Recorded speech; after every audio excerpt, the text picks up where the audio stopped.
வேதத்தில் ஒரு சிலருக்கு மட்டும்தான் ஒரு சில வார்த்தைகள் கொடுக்கப்பட்டிருக்கிறது. ஸோ மோசையை குறித்து வேதத்தில் வாசிக்கும்போது ரொம்ப ஒரு அழகான அந்த வசனத்தை மட்டும் நான் வாசிக்கிறேன். உபாகம் 34ஆம் அதிகாரத்தினுடைய 12வது வசனம்.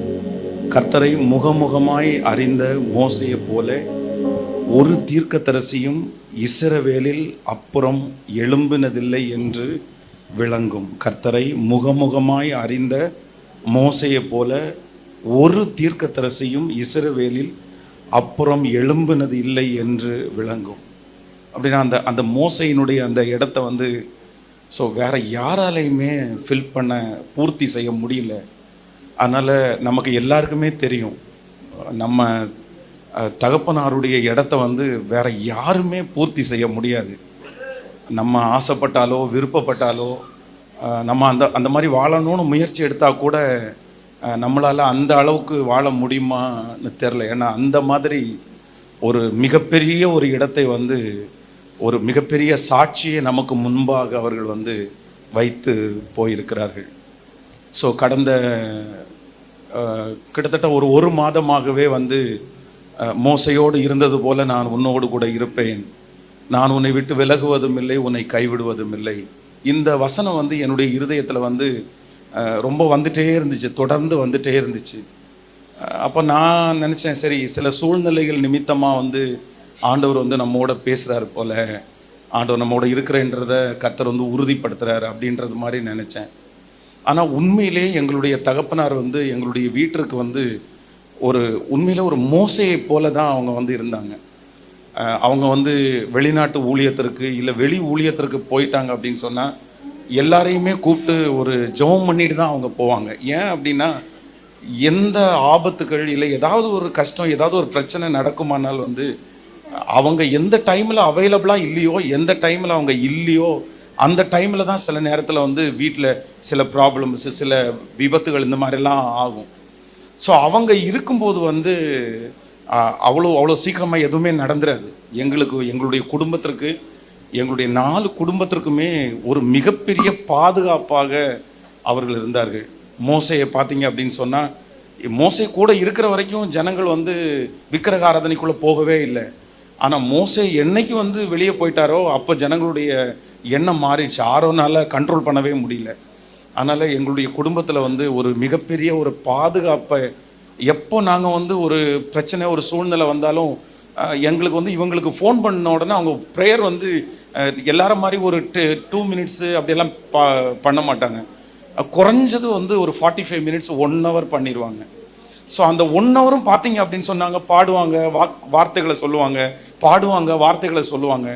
எங்களுக்கு ஒரு மிகப்பெரிய தைரியம் என்ன அப்படின்னு சொன்னால், அவங்க அவங்கள்ட்ட சொல்லி அவங்க ஜெபம் பண்ணிட்டாங்க அப்படின்னு சொன்னால் உடனே எங்கள் எல்லாருக்குமே ஒரு நம்பிக்கை, இல்லை அவ்வளோதான், இந்த பிரச்சனை முடிவுக்கு வந்துருச்சு, இந்த ப்ராப்ளம் முடிவுக்கு வந்துச்சு, இதுக்கு மேலே நம்ம ஒன்றும் யோசிக்க வேண்டியதில்லை, ஏன்னா அப்பாட்ட நம்ம சொல்லிட்டோம்ல, அப்பா ஜெபம் பண்ணிட்டாங்கல்ல.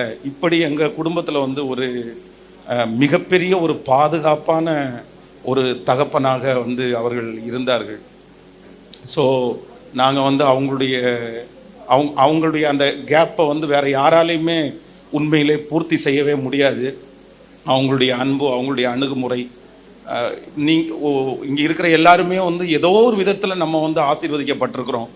ஆனால் நாங்கள் அவங்க கூடவே இருந்ததுனால நாங்கள் ரொம்பவே ஆசீர்வதிக்கப்பட்டிருக்கிறோம். ஸோ இப்படி ஒரு நல்ல தகப்பனாரை ஆண்டவர் தந்ததற்காக ஆண்டவருக்கு நாங்கள் ரொம்ப நன்றி செலுத்துகிறோம். ஸோ அவங்க அவங்க பேக்கெட்டுக்குள்ளே எதையுமே அவங்க வச்சதாக நாங்கள் பார்த்ததே இல்லை. அப்போ தான் ஏதாவது ஒரு தேவை இருக்கும், ஒரு காசு வச்சுருப்பாங்க. ஆனால் அடுத்து ஒரு 2 ஹவர்ஸ் தாண்டி திரும்பியும் அவங்க கையில் அந்த பணம் இருக்காது. ஏன்னா யாருக்காவது ஒருத்தருக்கு கொடுத்துருவாங்க. அவங்கள மாதிரி கொடுக்குற ஒரு பர்சனை நாங்கள் பார்த்ததே இல்லை. எங்கள் ஒருத்தருக்கு சில மாமனார் இல்லைன்னா அப்பாங்க அவங்க பிள்ளைகளுக்கு நல்லவங்களா ரொம்ப இருப்பாங்க, ஆனால் மருமக்களுக்கு அப்படின்னும் போது நிறைய கஷ்டமாக இருக்கும். ஆனால் எங்களுக்கு அப்படி அவங்கள சொல்லவே முடியாது. எல்லாருக்குமே அவங்க பெரிய சாட்சி. அவங்கள மாதிரி என்கரேஜ்மெண்ட் யாருமே பண்ண முடியாது. நான் ஃபஸ்ட்டு உண்மையிலே மேரேஜ் பண்ண புதுசில் ஒசூரில் ஒரு ஊழியத்திற்காக போகும்போது அங்கே உள்ளவங்க ஸ்டேஜில் அனௌன்ஸ் பண்ணும்போது இந்த மாதிரி பாஸ்டர் வெஸ்லி ஐயாவுடைய மருமகன் வந்திருக்காங்க அப்படின்னு அனௌன்ஸ் பண்ணாங்க. ஸோ எங்கள் மாமா வந்து அந்த அப்பான்னு கூப்பிடத்தான் ஆசை, பாட்டு அவங்க தான் எழுதியிருக்கிறாங்க, அவங்க மருமகன் தான் இவங்க, அவங்க 3வது பொண்ணை தான் கல்யாணம் பண்ணியிருக்காங்க அப்படின்னு சொல்லும்போது எங்கள் மாமாவா ஆண்டவர் வந்து அவ்வளோ எங்கள் அப்பாவை உயர்த்தி வச்சிருக்கிறாரு அப்படின்னு எனக்கு சந்தோஷமாக தான் இருந்துச்சு. அப்போ காலங்கள் தாண்டிருச்சு. காலங்கள் தாண்டினதுக்கு பிற்பாடு இந்த லாக்டவுனுக்கு அப்புறம் வந்து எங்கள் மினிஸ்ட்ரி ஆண்டவர் கம்ஃபர்ட் சர்ச் மினிஸ்ட்ரியை ஆசீர்வதித்து நான் வந்து இப்போ நிறைய பேருக்கு தெரிய ஆரம்பிச்சிட்டேன். நிறைய பேருக்கு அப்போது அவங்க வந்து அவங்களுடைய வார்த்தை மாறவே மாறாது. என்னை வீட்டில் வரும்போது சொல்லுவாங்க, பாஸ்டர் ஆண்டவர் உங்களை எவ்வளோ பெரிய இடத்துல வச்சுருக்காரு தெரியுமா, அன்னைக்கு பார்த்தீங்கன்னா கல்யாணமான புதுசில் பாஸ்டர் வந்து என்ன வெஸ்லியாவுடைய மருமகன் அப்படின்வாங்க, இன்னைக்கு எங்கே போனாலும் பாஸ்டர் பென்ஸாவுடைய மாமனார் வந்திருக்காரியா அப்படின்னு சொல்கிறாங்க, அது எனக்கு பெருமையாக இருக்குது அப்படின்னு சொன்னாங்க. ஒரு ஒரு ஒரு வார்த்தை அவங்க ஒரு ஏற்றத்தாழ்வு எதுவுமே இல்லை. சரி நம்ம வீட்டில் தான் அவங்க சொல்கிறாங்க அப்படின்னு நினச்சா, ஸ்டேஜில் சர்ச்சில் வந்து அத்தனை ஆயிரம் பேர் உட்காந்துருக்கும் போது எங்கள் சர்ச்சில் வந்து உங்கள் பாஸ்டர் சாதாரணமாக நினச்சிருக்கீங்களா, ஒரு காலத்தில் பாஸ்டர் வெஸ்லி அவங்களுடைய மருமகன் சொன்னாங்க, இன்னைக்கு பாஸ்டர் பென்சனுடைய மாமனார் அப்படின்றாங்க. அந்த அளவுக்கு உயர்த்தி இருக்காருன்னா ஒரு நாள் கூட வந்து அவர் வாயிலிருந்து வாடா போடா நில்றா இந்த மாதிரி வார்த்தையை வந்து கேட்டிருக்கவே முடியாது. ஒருத்தருமே கேட்டிருக்க முடியாது. யாரையுமே அவன் இவன் வாடா போடா அப்படி சொன்னதே இல்லை. எல்லாருமே வந்து ஒன்று சார் அப்படின்னு கூப்பிடுவாங்க, இல்லைன்னா தலைவரே அப்படின்னு கூப்பிடுவாங்க, இல்லைன்னா ராகத்தலைவனே அப்படின்னு கூப்பிடுவாங்க. யாரை பார்த்தாலுமே வந்து ரொம்ப என்கரேஜ் பண்ணுவாங்க. என்ன வந்து ஒரு நாள் கூட அவங்க வந்து தள்ளி உட்காருன்னு கூட சொன்னதில்லை. பட் ஆனால் ஒரு டிஸ்கரேஜ்மெண்ட்டான வார்த்தையை கூட அவங்கள்ட்ட வந்து ஸோ பார்க்கவே முடியாது. இந்த மாதிரி அதான் மோசே மாதிரி ஒருத்தரை திரும்பி நம்ம பார்க்க முடியாதுன்றது மாதிரி. ஸோ இந்த மாதிரி தேவ மனுஷனை வந்து திரும்பி பார்க்க முடியுமான்றது வந்து உண்மையிலே பார்க்க முடியாது. அவ்வளோ ஒரு பெரிய இடத்துல வாழ்ந்து காமிச்சாங்க. அதே போல் வந்து அவங்க வந்து ஒரு மிகப்பெரிய தீர்க்கதரிசி அப்படின்னு தான். ஒரு வீட்டில் வந்து ரொம்ப வசதியான ஒரு பெரிய பணக்காரருடைய வீட்டில் ஜஸ்ட் ஜெபம் பண்ணுறதுக்காக போகிறாங்க. போன உடனே வந்து அவங்க பாட்டு பாடி ஜெபம் பண்ண ஆரம்பிச்சிருவாங்க. அப்படியே கையை வைத்து ஒரு பாட்டு பாடி ஜெபம் பண்ண ஆரம்பித்த உடனே அவங்க ஃபஸ்ட்டு ஸ்டார்டிங்கில் ஜெபம் பண்ணுறாங்க, ஆண்டவரே இந்த வீட்டில் எல்லா ஆசீர்வாதத்தையும் கொடுத்துருக்குறீங்க, இந்த வீட்டில் இருக்கிற மகன் வந்து அவரை பார்த்து நிறைய பேர் கையெடுக்கிறாங்க, ஆனால் அவருக்குள்ள ஒரு வருத்தம் இருக்குது, எல்லாரும் என்னை பார்த்து கையெடுத்தாலும் இந்த ஒரு குறைய ஆண்டவர் எனக்கு அனுமதிச்சாரே அப்படின்னு சொல்லி ரொம்ப வருத்தப்படுறாரு அப்படின்னு ஜெபம் பண்ணி முடிக்க அந்த வீட்டில் இருக்கிறவர் அவ்வளோ ரட்சிக்கப்படலை. அவர் ஒரு பெரிய கவர்மெண்ட்டில் ஒரு பெரிய வேலையில் இருக்கிறவர். அவர் சத்தம் போட்டு அழ ஆரம்பிச்சிட்டாரு. ப்ரேயர் பண்ணி முடிச்ச உடனே என்ன அப்படின்னு கேட்டால், பாஸ்டர் நீங்கள் உள்ளே வரும்போது எனக்கு வந்து ஒரு கை வந்து சூம்பின கை, ஒரு கை அவருக்கு இல்லை, ரொம்ப குட்டியாக இருக்கும் ஒரு கை, யாருக்குமே தெரியாது. அவர் கோட்டு போட்டிருக்காரு, யாருக்குமே தெரில. இவங்களும் அவங்கள பார்க்கவும் இல்லை, அவங்களுக்கு கை இல்லாதவும் தெரியாது. நான் வந்து கடவுள் என்ன ரொம்ப உயர்த்தி வச்சிருக்கிறாரு, பட் எனக்கு இந்த கை இல்லை அப்படின்னு நினச்சிட்டு நான் ரொம்ப வருத்தப்பட்டு இருக்கிறேன். ஆனால் நீங்கள் இன்னைக்கு சொன்ன வார்த்தை ஏசப்பா என்கிட்ட பேசினாரு, இத்தனை லட்சம் பேர் உன்னை பார்த்து கை எடுக்கிறாங்க, நீ கை இல்லைன்னு ஏன் வருத்தப்படுறேன்னு ஆண்டவர் என்கிட்ட நேரடியாக பேசுகிறாரு. கண்டிப்பாக இனி அதுக்கு மேலே நான் கவலைப்பட மாட்டேன் அப்படின்னு அவங்க சொன்னாங்க. அவங்க வந்து இது ஒரு விஷயத்தில் தீர்க்கதரிசி அப்படின்றது இல்லை. நாங்கள் வந்து திருமணமாகி கொஞ்சம் குழந்தை கிடைக்க ஒரு லேட் ஆகும்போது ஒரு நாள் வந்து எங்கள் வீட்டில் ஸ்டே பண்ணுறாங்க. ஜெபம் பண்ணி முடிச்சுட்டு பியூலாவை கூப்பிட்டு சொல்கிறாங்க, எப்பா நீ வந்து ஒன்றும் இது பண்ணாத, கண்டிப்பாக ஏசப்பா உனக்கு குழந்தை கொடுப்பாரு. நான் ஒரு சொப்பனம் பார்த்தேன் நேட்டைக்கு, நீ ஒரு பிள்ளை இல்லை 2 பிள்ளை வச்சிருக்கிற, ஒரு பிள்ளைய கையில் பிடிச்சிருக்கிற, இன்னொரு பிள்ளைய தோளில் போட்டிருக்கிற, நான் அந்த மாதிரி பார்த்துட்டேன், அதனால வந்து உனக்கு கண்டிப்பாக ஏசப்பா கொடுத்துருவாரு அப்படின்னு சொன்ன 2 months அவங்க வந்து கன்சீவாக இருக்காங்க, 2 மாதத்தில். இதே போல் ஒரு ஃபேமிலிக்கு இல்லை. ஸோ அவங்க வந்து தீர்க்க தரிசனம் சொல்லுகிற அந்த ஆண்டவர் அவங்க மூலமாக சொல்லுகிற தீர்க்க தரிசனம் அப்படியே. ஸோ அரியலூரில் வந்து ஒரு பர்சன் வந்து கிட்டத்தட்ட ஒரு 4-5 வருஷமாக அவருக்கு இந்த கராத்தையில் இருந்து அவர் வந்து விளையாடும் போது அவருடைய காது பக்கத்தில் அடித்ததுனால அவருடைய நரம்பு ஏதோ ப்ராப்ளம் ஆகி கிட்டத்தட்ட 2-3 வருஷம் அவர் தூங்கவே இல்லை. அப்போ தூங்காமல் வீட்டு முழுக்க சினிமா படத்தை பார்த்து அந்த கேசட்டை அடுக்கி வச்சு இனி செத்துருவேன் அப்படின்ற முடிவில் அப்போது ஓப்பன் டோர் சர்ச்சில் வந்து அப்பா வந்து பாஸ்டராக இருக்காங்க. அப்போ வந்து ஒருத்தர் இந்த அரியலூரில் ஒருத்தங்க சொல்லியிருக்காங்க, நீ போய் ஃபாதரை பாரு அப்படின்னு சொல்லும்போது அவர் வந்து இந்த மாதிரி எனக்கு பிரச்சனைன்னு சொன்ன உடனே அப்படியே பாப்பா அப்படின்னு சொல்லிட்டு ஒரு சாங் ஒன்று எழுதி அவர் கையில் கொடுத்து, இதை பாடுப்பா ஒரு 1000 டைம் பாடு அப்படின்னு சொன்னால் அன்னைக்கு ராத்திரி அந்த மனுஷன் வந்து நல்லா தூங்கினான். ஒரு 3 இயர்ஸ் தாண்டி 3 வருஷம் தாண்டி நல்லா தூங்கியிருக்கிறார். அவர் ரட்சிக்கப்பட்டு இன்னைக்கு வந்து ஊழியக்காரராய் மாற்றப்பட்டிருக்கிறார். இன்னைக்கு வந்து ஊழியக்காரராக இருக்கிறார். ஸோ ஒரு மிகப்பெரிய ஒரு இன்ஸ்பயர். அவங்க வந்து இந்த அரியலூரில் தான் அவங்க வந்து அந்த பைபிள் அந்த இது நடந்துட்டு இருக்கும்போது அவங்க வந்து கடனில் அவங்க வந்து ரொம்ப கடனில் கஷ்டப்பட்டாங்க. அப்போ கடனில் கஷ்டப்படும் போது அந்த சர்ச் ஊழியத்தை விடக்கூடிய ஒரு சூழ்நிலை உண்டாயிருச்சு. தானியேலுடைய உபவாசம் அப்படின்றது 70 வாரம் இருக்கிறது. 70 வார உபதேசம், கிட்டத்தட்ட 450 நாள் பக்கத்தில் வரும். ஸோ இவ்வளவு நாட்களும் வந்து அவங்க வந்து தானியேலுடைய உபவாசம் வந்து அவங்க பண்ணினாங்க. இந்த ஊர்லேயே ரொம்ப நாள் வராமல், அது ஒரு பெரிய டெஸ்ட் பண்ணி, இது ஊரில் கூட இல்லாமல் மலையில் போய் தங்கி ஆற்றுல போய் தங்கி அப்போ தான் வந்து இந்த பாடல்கள், நிறைய பாடல்கள் எழுதினாங்க. அப்போ எழுதின பாடல்கள் தான் பாவியின் மீது ஏன் இந்த அன்போ ஒன்றும் புரியலையே. ஸோ நம்ம கேட்டிருக்கிறது வெறும் 2-3 பாட்டு தான் கேட்டிருக்கிறோம். ஆனால் கிட்டத்தட்ட 400க்கும் அதிகமான பாடல்கள் அவங்க எழுதி வச்சிருக்கிறாங்க. அதில் வந்து வருகையை குறித்து ஒரு பாட்டு ரொம்ப அழகாக எழுதியிருக்கிறாங்க.